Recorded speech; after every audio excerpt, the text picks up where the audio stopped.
한국 교회의 가슴 아픈 흑 역사에 대해서 여러분 아십니까? 1980년 8월 6일 롯데 호텔에서 국가를 위한 조찬 기도회가 있었습니다. 이것을 저희 세대는 흑 역사로 봅니다. 기독교 역사의 흑 역사. 어떻게 나라를 위해서 기도하는 조찬 기도회가 흑 역사일 수 있을까? 우리 1980년 8월 9일 그 현장으로 한번 들어가 볼게요. 우리 지금으로부터 국가보위 비상대책 상임위원장님과 기독교 지도자들과 조찬 기도회를 거행하겠습니다. 이 시간은 특별히 전두환 사령관을 위해서 하나님 앞에 기도합니다. 그가 일찍이 군문에 헌신해서 훌륭한 지휘관으로 나라를 방위하는데 Listen, all foreigners in Gwangju. Listen, all foreigners in Gwangju. Army performed the military operations to clear the rioters in the city. Please keep inside the building and don't come out. 많은 폭도들이 수항하여 생명을 보장받았다. 아직도 늦지 않았으니 주저 말고 자소하라. 즉시 자소하라. 전남북 재헌본부에서 알리는 말씀입니다. 민간인 피해는 하나도 없었습니다. 폭도들은 생포 207명, 사망 2명입니다. 이상은 전남북 재헌본부에서 알리는 말씀이었습니다.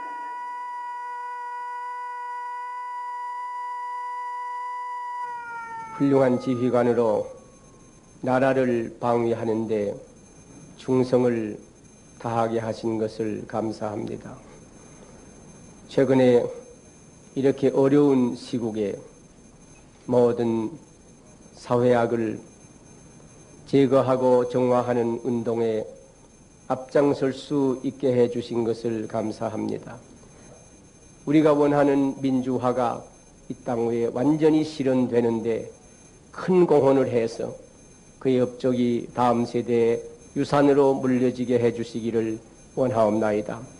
이제 간절히 원하옵는 것은 그에게 건강을 허락해 주시고 또 인간의 차원을 넘는 하나님의 지혜와 용기를 그에게 허락해 주시고 그의 신변을 보호해 주시며 그리고 그 가정에 하나님께서 은혜를 베푸시고 축복하셔서 그 부인과 모든 자녀들이 다 같이 하나님을 신실되이 경외하는 신앙의 가정이 되게 하여 주시옵소서. 하나님께서 늘 동행해 주시기를 원하옵고 예수 그리스도의 이름으로 기도하옵나이다. 아멘. 평소 존경하는 기독교 지도자 여러분, 오늘 이 조찬 기도회에서 여러분과 함께 국가와 민족의 장래를 위해 기도하는 기회를 갖게 된 것을 매우 기쁘게 생각합니다. 오늘 이 조찬 기도에 참석해 주신 기독교 지도자 여러분들에게 깊은 감사를 드리며 여러분의 가정에 하나님의 은총이 계시기를 기도드립니다. 감사합니다.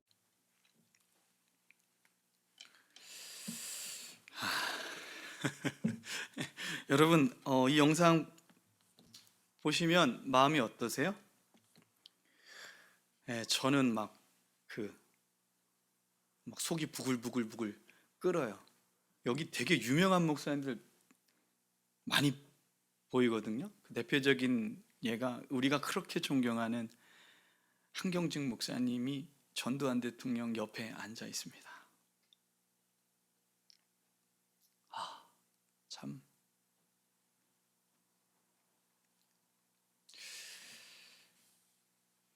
(1980년 8월 6일) 롯데 호텔에서 있었던 국가 조찬 기도회. 우리 기독교 역사에서 흑역사죠. 흑역사. 그런데 너무 안타까운 건 이 역사가 여기서 끝났으면 흑역사로 그냥 과거로 묻힐 수 있지만 이것이 현재도 진행되고 있다면 여러분 이거는 흑역사가 아니라 철저하게 통회하고 회개해야 될 문제입니다. 로마서 12장에 들어와서 1장 2절에 하나님과 우리의 관계를 하나님께서 허락하셔요. 그것이 뭐냐면 예배예요. 우리의 삶의 예배에 대해서 이야기하시고 우리가 우리의 산제물을 우리 자신을 드려야 된다고 말씀하세요. 그리고 그 예배를 실현하는 삶의 첫 번째 터가 교회였어요. 교회에서 으르렁거리지 말고 서로 다르더라도 서로를 공동체가 하나 되는 그 과정을 설명했어요. 거기서 끝나지 않고 이 관계는 다시 세상으로 넘어가, 성전에서 물이 흘러서 세상으로 나가듯이 우리 안에 계신 성령님이 생수의 강이잖아요. 우리가 생수의 강이 돼서 우리의 사는 모든 이웃들에게 우리가 어떻게 평화의 복음을 전해야 되는지, 그들과 어떤 관계를 가져야 되는지, 그리고 이제는 이 관계를 하나님께서 더 확대해 나가시는데 그 확대해 나가시는 범위가 바로 국가예요. 여러분은 대한민국 안에 살고 있습니다. 아이, 목사님, 저는 하나님 나라 백성이에요. 하나님 나라 안에 살아요. 맞아요. 맞지만 여러분은 여전히 대한민국 국민인 거예요. 그렇다면 대한민국 국민으로서 과연 국가를 우리는 어떻게 바라봐야 하고 또 국가를 통해서 우리가 소리를 내야 되는 부분이 어느 부분인지를 여러분 분명히 인식하고 있어야 돼요. 여러분 이 부분에 깨어 있어야 됩니다. 제가 춘천에 처음 왔는데 어떤 목사님과 교제하게 됐어요. 그 목사님께서 아이고 춘천에 좋은 목사님 왔네 그러면서 여러분을 소개시켜 주더라고요. 여러분 소개시켜 주더라고요. 그래서 가서 그 뭐 또 집사님이라고 그러고 또 뭐 장로님이라고 그러고 그래서 가서 교제하자고 만났어요. 그래서 목사님 간증 얘기를 듣고 싶다 그래서 제가 제 이제 살아온 간증 얘기를 했어요. 근데 그분의 목적은 제 간증을 듣는 목적이 아니라 자신의 이야기를 하고 싶었던 거예요. 그래서 먼저 이렇게 먹을 거를 내가 먼저 던져주고 그 다음 자기 거를 이제 하는 거죠. 처음에는 신앙의 간증으로 시작해 한 10분 정도 2시간 동안 정치 얘기 듣다 왔습니다. 그리고 저보고 태극기 집회 가자는 거예요. 와, 제가 뒤로 넘어갈 뻔했어요. 박근혜 대통령을 위해서 그분을 얘기하면서 울더라고요. 크리스찬이. 여러분 이거 정치 중독 아닙니까? 여러분 우리나라가요 지금 정치에 중독돼 있어요.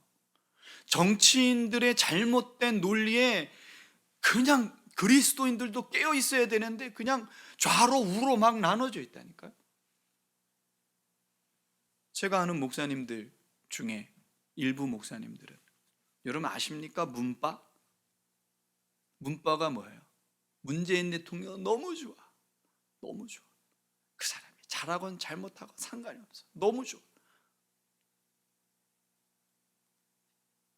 계속 그분 변호해요. 페이스북에서. 문제만 터지면 그분 변호하는. 그분이 그 변호사인가요? 목사님인데? 이거 정치 중독 아닙니까? 말은 하나님 나라 안에 산다고 하면서 말은 우리의 왕이 예수님이라고 말하면서 어떤 정치적인 한 인물을 찬양하고 무조건적으로 수용하고 그분에게 완전히 빠져 있는 것. 이거 이데올로기입니다, 여러분. 이거 복음이 아니에요. 뭐가 달라요? 우리가 지금 전두환 대통령 조찬 기도회 때 1980년 8월 9일 잊어버리지도 않아요. 롯데 호텔에서 기도 내용 여러분 들어보셨습니까? 하나님 축복하래요. 그리고 민주화에 힘썼대요. 와. 다른 측면으로 또 얘기해 봅시다. 여러분 우리나라 민주화에 많은 영향을 쏟은 학번들이 80년 학번들입니다. 80년, 70년대 후반부터 80년대 중후반까지. 여러분 이분들이 뭐 했는지 아십니까? 최루탄 만들어서 던지고 가스불 불 붙여서 민주화는 그렇게 하는 거 아니에요. 하나님께서 말씀하신 민주화는 그렇게 하는 거 아니에요. 다 잘못된 거예요. 여러분 마태복음 한번 읽어보십시오. 마태복음에 그렇게 하라고 나와요? 아니요. 비폭력, 무저항이에요. 저항이 아닌 것 같지만 우리 그리스도인들은 그렇게 저항하는 거예요. 여러분 지금 바울이 지금 로마서를 기록하고 있는 이 당시 시대적 상황이 여러분 전두환보다 더 심한 사람이 왕이었어요. 누군지 아십니까? 네로 황제가 있었던 시절이라고요. 그러한 시국에 그리스도인들은 어떠한 모습으로 이 국가를 바라봐야 되는가? 기독교를 엄청나게 탄압하는 그 상황 속에서 오늘 본문은 이렇게 시작합니다. 각 사람은 위에 있는 권세들에게 복종하라. 권세는 하나님으로부터 나지 않음이 없나니 모든 권세는 다 하나님께서 정하신 바라. 여러분 이 말씀 제일 좋아하는 사람들이 누군지 아십니까? 독재자들이에요. 알아! 하나님도 권세에 대해서 이렇게 얘기하지 않느냐? 그러니까 기독교인들 다 따라와야 돼. 그 이야기 아닙니다. 지금 여러분 분명히 아셔야 돼요. 그 이야기 아닙니다. 무조건 국가에 복종하라는 얘기 아니에요. 그렇다고 무조건 국가에 저항하라는 것도 아닙니다.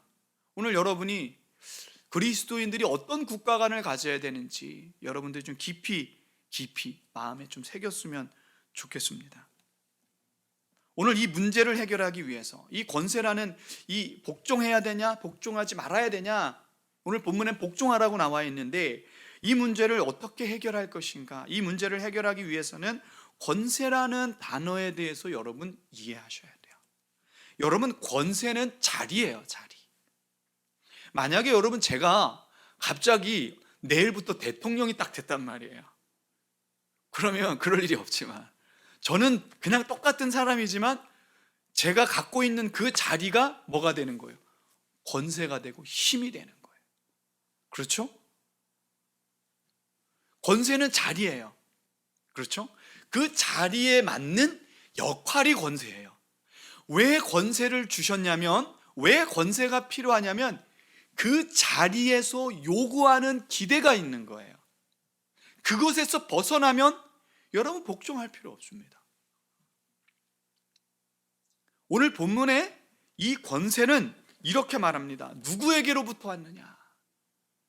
이 권세가 어디서 온 것 같아요? 하나님으로부터 옵니다. 1절에 각 사람은 위에 있는 권세들에게 복종하라. 권세는 하나님으로부터 나지 않음이 없나니 모든 권세는 다 하나님께서 정하신 바라. 독재자도요, 나쁜 사람들도요, 좋은 사람은 이해를 하는데 나쁜 사람들까? 예, 맞습니다. 하나님께서 모든 권세를 허락하셨어요. 국가의 지도자뿐만이 아니라 가정의 가장도, 교회의 리더십도, 심지어 저기 그 시청 가면 그 공무원들도요, 탁상 공론한다고 우리가 비난하는 그 사람들도 누가 세우셨어요?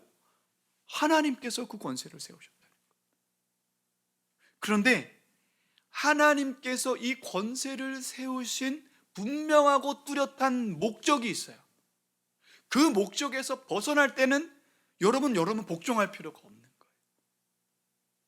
여러분 먼저 이것을 이해하기 위해서는 일반 은총이라는 개념을 여러분이 이해하셔야 돼요. 여러분 하나님은 우리에게 특별 은총과 일반 은총을 주세요. 여러분 구원받은 여러분들은 특별 은총을 받은 사람들이에요. 아멘입니까? 근데 일반 은총이 있어요. 일반 은총은 뭐냐면 이 세상을 누가 창조하셨죠? 하나님께서 창조하셨어요. 그래서 하나님께서 당신이 창조하시는 이 창조 세계를 하나님의 질서 가운데 운행하세요. 그래서 성경에 보면 선인이나 악인 모두에게 하나님께서 빚을 주시고 물을 주시고 먹거리를 주세요.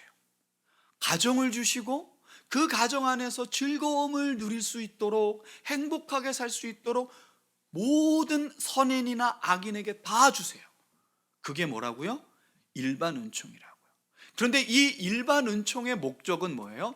하나님의 창조 세계가 악으로 뒤덮여 있지만 여전히 하나님의 주권 안에서 질서를 유지하기 위해서 있는 거예요. 이해하셨습니까? 자, 권세라는 단어와 함께 우리가 이해해야 하는 단어가 바로 질서라는 거예요. 여러분, 가정이 왜 무너지는 줄 아십니까? 가장의 권위가 무너지면 그냥 끝나는 거예요. 여러분, 부모를 공경하라고 말씀하셨어요? 그런데 조건이 없어요. 신기하지 않습니까? 부모는 부모니까 공경하는 거. 왜요? 권세고 그 권세는 자리예요. 부모라는 자리. 이 자리는 하나님께서 창조한 세계의 가장 중요한 질서를 세우기 위해 권위를 주었다는 거죠. 그런데 지금 사회는 탈권위주의예요.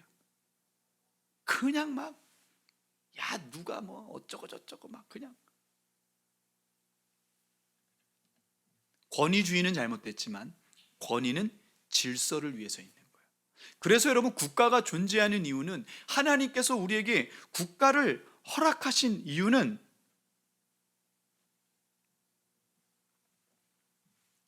하나님의 질서 때문에 그래요. 하나님의 질서를 통해서 하나님의 나라를 온전히 세워갈 수 있도록. 그래서 권세가 너무나 중요한 거예요. 오늘 본문에 보면 1절에 보면 무조건 권세에게 복종하는 것처럼 들리잖아요. 하나님께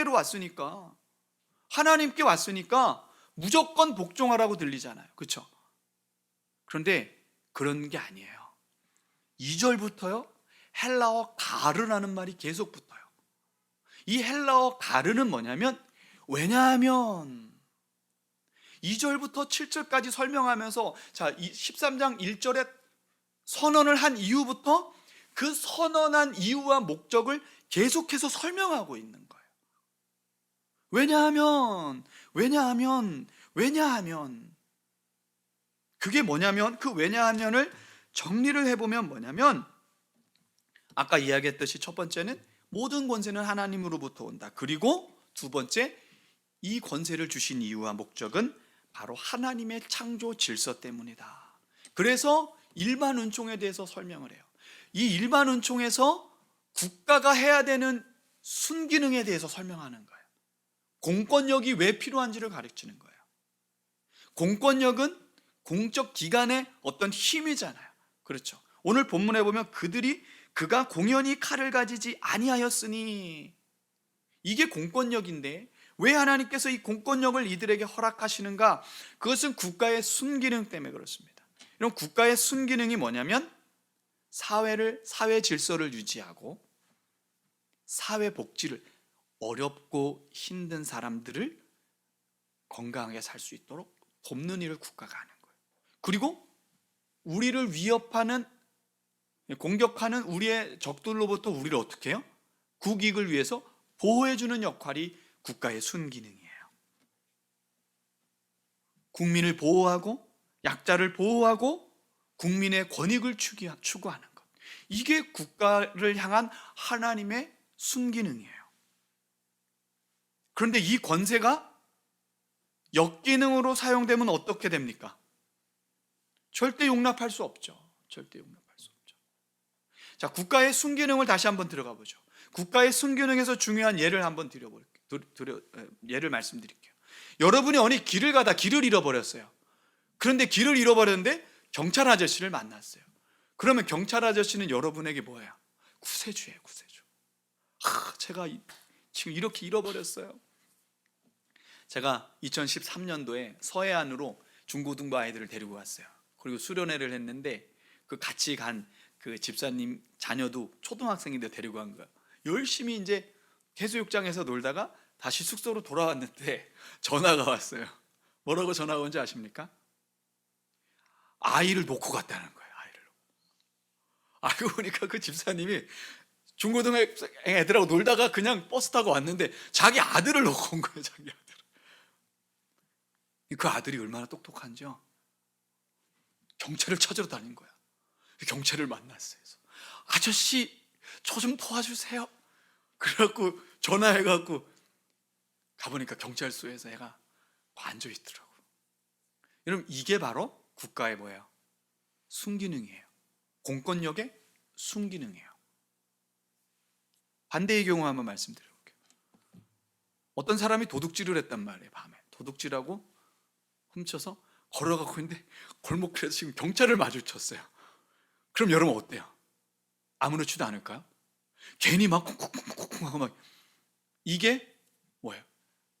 서로의 질서를 유지하고 국민의 권익을 보호하는, 이게 바로 국가의 순기능이에요.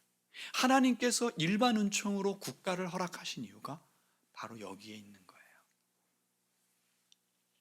그런데 역기능을 한번 보시죠. 독재가 역기능입니다. 교회를 탄압하는 거 역기능이죠. 예배를 드리지 못하게 만들고 강제로 자유를 침해하는 것.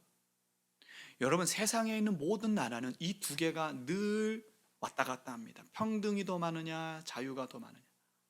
이게 어느 점을 더 강조하느냐가 그 정권에 따라 달라지는 거예요. 거의 이 두 개가 왔다 갔다 합니다. 이게 농도가 어디가 더 짙은가, 이 차이에 있는 거예요. 그런 거에서 우리가 복종할 수 없죠. 국가의 질서와 유지를 위해서 우리가 순종해야 돼요, 권력에. 그러나 그 반대의 경우는 우리가 순종할 수가 없어요. 예를 들어 볼게요. 여러분, 출애굽기에 보면 바로 왕이, 이집트 왕이 유아 살해를 합니다.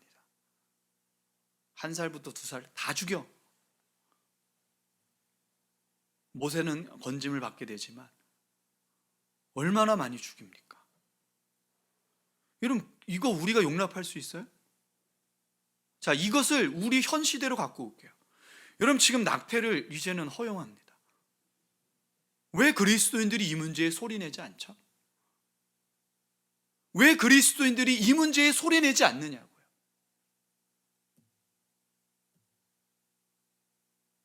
간통죄가 폐지됐어요? 이거 하나님 나라 원리에서 문제가 발생하는데 그 문제에 대해서 얘기하지 않아요. 교회가 왜 소리를 내지 않죠? 이 부분에선 교회가 소리를 내야죠. 단 하나만 소리내요. 동성애. 당연히 그거라도 소리 내줘서 감사한데 내로남불이죠. 내가 안 하는 거에 대해서 막 소리를, 내가 하는 거에 대해서 소리를 못. 그래서 여러분, 우리 그리스도인들이 거룩하게 살아야 되는 이유가 여기에 있는 거예요. 우리가 소리를 내야 될 때 소리를 낼 수 있으려면 여러분, 우리가 깨끗해야죠. 우리가 거룩해야죠. 그래서 이것을 설명하기 전에 그 대전제로 12장 1절 2절을 설명한 이유가 거기에 있는 거예요. 너희의 삶의 예배야. 거룩한 산제물로 너를 드려. 그 이유가 여기에 있는 거예요. 그 뒤에 것을 다 설명하려면 우리가 거룩하지 않은 이 거룩이라는 전제를 놓지 않고서 그것을 이행할 수가 없거든요. 그럼 다니엘의 세 친구들 한번 보십시오. 우상에게 절해. 아니죠. 그건 우리는 할 수는 없습니다. 할 수 없는 거예요. 저항할 수밖에 없는 겁니다. 아이고, 권세에 복종하라 그랬으니까, 모든 권세는 하나님으로부터 왔으니까 알겠습니다. 아이고, 우상숭배. 말이 안 되는 거잖아요. 그렇죠? 무조건적인 복종이 아니라는 사실을 여러분들이 좀 기억했으면 좋겠습니다. 국가가 우리의 신앙을 통제할 때 우리는 그 권세를 용납할 수가 없는 것입니다. 아멘이시죠? 그래서 저는 1980년 8월 9일 있었던 국가 조찬 기도회를 기독교 역사의 흑역사라고 말하고 있는 겁니다. 지금도 마찬가지예요. 지금도 양쪽에 나눠져서. 여러분, 왜 그리스도인들이 양쪽으로 나눠 있어요? 이해가 안 돼요, 저는. 정치적 중립을 지켜야 되는데 잘한 건 잘했다고 하고 못한 건 못했다고. 무슨 기준으로요? 하나님 말씀으로 기준으로. 여러분, 이제 좀 분별이 되십니까? 무조건 권세에 복종하는 거예요? 아니에요. 하나님의 원리, 하나님의 말씀을 기준으로 우리가 분별해서 순종하는 겁니다. 이렇게 될 수 있는 저와 여러분 되었으면 좋겠습니다. 아멘. 그래서 오늘 본문을 이해할 때는 12장 마지막 절과 같이 봐야 돼요. 12장 마지막 절에 뭐라고 말하죠? 악에게 지지 말고 손으로 악을 이기라. 이거예요. 이거. 하나님의 뜻을 먼저 구하고 분별해야 돼요. 그리고 그 뜻에 맞을 때 순종하고, 그렇지 않을 때는 우리는 거부해야 되는 것입니다. 아멘이십니까? 우리가 깨어있기를 원합니다. 여러분, 한쪽에 치우치지 마세요. 우리나라 보면요, 정치에 중독돼 있다니까요. 사람들 만나보면 계속 정치 얘기해요. 어딜 가도 다 정치 얘기한다니까요. 버스를 타도 그 아저씨들 둘이 뭔 얘기해요? 정치 얘기해요. 왜 이렇게 됐는지 모르겠어요. 완전 정치 중독에 빠져 있어요. 정치 얘기 안 하면 할 얘기가 없어요. 우리 그리스도인들은 만나면 무슨 얘기해야 돼요? 예수님 얘기해요. 예수님 얘기. 한 주간 살면서 예수님 때문에 이렇게 행복하고 좋았어. 내가 부족하지만 하나님께서 나에게 이런 은혜를 주셨고, 그런 이야기를 계속 해야죠, 교회 안에서. 이제 다음의 문제, 세금의 문제입니다. 시간이 많이 갔으니까 세금의 문제는 간단하게 좀 설명을 드리도록 할게요. 5절, 그러므로 복종하지 아니할 수 없으니 진노 때문에 할 것이 아니라 양심을 따라 할 것이니라. 그러면서 6절에 조세에 대해서 이야기합니다. 너희가 조세를 바치는 것도 이로 말미암음이라. 그들이 하나님의 일꾼이 되어 바로 이 일에 항상 힘쓰느니라. 우리가 세금을 내야 되는 이유가 여기에 있는 거예요. 국가의 순기능 때문에 그래요. 이런 국가의 순기능은 여러분을 보호하고, 국가의 권익을 추구하고, 그 헐벗고 굶주린 사람들, 어려운 사람들에게 어떻게 해요? 그들에게 먹을거리를 주고 사회 복지를 하는 이 모든 제도를 하려면 뭐가 필요해요, 여러분? 돈이 필요한 거예요. 그래서 세금을 걷는 거예요. 세금의 목적이 거기에 있습니다. 그래서 우리 세금 잘 내야 돼요. 잘 내야 돼요. 세금 막 이렇게 불법으로 이렇게 하시면 안 됩니다. 여러분, 납세의 의무를 잘 하셔야 돼요. 네? 제가 군대에 있을 때, 제가 신앙생활 너무 잘하니까 우리 고참들이 가끔 저한테 연말정산할 때, 야, 이거 기부금 좀 한 300만 원만 써줘. 그래. 아니, 선배님, 아니 교회 한 번도 안 나가고 헌금도 한 번도 안 하는데 무슨 이걸 써달라고 그럽니까 저한테? 야, 다 그렇게 하더라. 막. 절대 그거는 융통성이 아니에요. 절대 안 됩니다. 불가능한 거죠. 그런 거 하면 안 돼요. 그런 거 하면. 자꾸 세금 빼돌리려고 하면 안 돼요. 여러분, 납세의 의미 잘 하셔야 돼요. 예수님도 뭐라 그러셨는지 알아요? 네? 예수님 뭐라 그러셨어요? 베드로에게, 야, 내가 세금 낼 필요 없어. 그런데 너희를 위해서 세금을 낼게. 저기 강에 가서 낚시해. 그러면 고기 잡을 텐데 고기가 동전 두립을 불고 있을 거야. 그래서 그걸로 너와 나를 위해서 내라.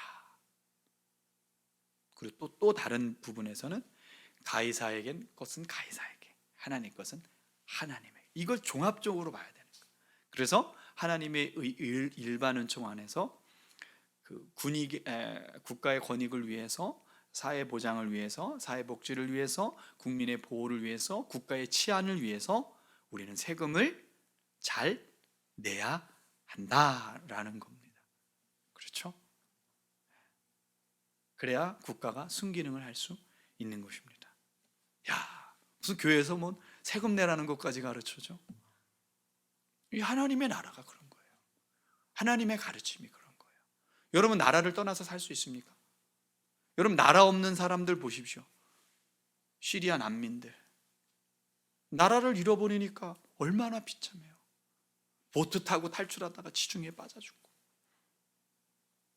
국가를 무시해서도 안 되고, 국가가 잘못된 길로 갈 때는 국가를 잘못했다라고 이야기할 수 있는 것, 그것이 바로 우리 그리스도인들의 올바른 국가관입니다. 아멘. 여러분, 우리나라는 다 정치 중독에 빠졌다니까요. 정치 중독에서 벗어나서 이제 여러분 치료받아야 돼요. 이제 중독 치료 받으시고 이제 자초우축이 아니라, 그리고 유튜브 같은 거 보면 너무 그 거짓된 정보들이 너무나 많아요. 여러분, 진리는 이거밖에 없어요. 여러분, 우리의 싸움은, 이제 이 시대 싸움은 진리 싸움이에요. 영적 싸움은 진리 싸움이에요. 진리냐 아니냐. 여러분, 하나님의 말씀만이 진리입니다. 아멘. 어느 날 보면 사회적 이슈가 돼서 막 이게 옳은 것 같아. 그래서 다들 막 온 국민이 거기 이슈화에 막 참여해서 이게 옳다고 막 얘기해. 근데 한 10년, 20년 후에 속았어. 이게 세상이에요. 여러분, 정치 유튜버들 여러분 왜 그런 가짜 뉴스를 계속 이슈화 시키는지 아십니까? 돈벌이에요, 여러분. 그래야 막 뭔가 핫한 이슈를 해야 사람들이 막 그 유튜브에 막 몰리고 그거 보고 하다 보니까 어떤 일이 일어나요? 조회수 막 올라가면 이 사람들 여러분 돈 되게 많이 벌어요. 그런 거예요, 여러분. 속을 필요가 없다는 거예요. 여러분, 그래서 사순절 기간 우리 하나님 말씀 계속 읽으세요. 말씀 읽고 또 기도하는 저와 여러분 되었으면 좋겠습니다. 아멘. 말씀을 마치겠습니다. 여러분, 나라를 위해서 기도하셔야 돼요. 그래서 이 대한민국이 올바른 길로 갈 수 있도록 하나님의 일반 은총 안에서, 그 하나님의 주권 안에서 이 나라가 올바른 길을 갈 수 있도록, 종교의 자유가 보장되고 국민을 보호하고 사회적 약자를 도울 수 있는 그런 나라가 되게 해달라고 교회들이 기도해야 돼요. 위정자들을 위해서 기도해야 돼요. 내가 마음에 들지 않는 대통령이야, 아유 무슨 기도야? 아니에요. 하나님은 우리에게 기도하라고 하셨어요. 내가 마음에 들던 마음에 들지 않던, 기독교인이건 기독교인이 아니라도 그 사람이 그 자리에 있다면 우리가 마음껏 예배하고 신앙생활할 수 있도록, 안전할 수 있도록 그들을 위해서 기도해야 하는 것입니다. 아멘. 오늘 이 시간 우리 이렇게 기도했으면 좋겠습니다. 하나님, 나라와 민족을 위해 기도합니다. 이 나라와 이 민족이 하나님의 뜻 가운데로 올바른 국가가 될 수 있도록 하나님 도와주시옵소서. 하나님의 자녀, 하나님의 나라의 시민권을 가진 지금 내가 기도합니다. 하나님, 이 나라를 보호하여 주시옵소서. 우리 함께 기도하겠습니다.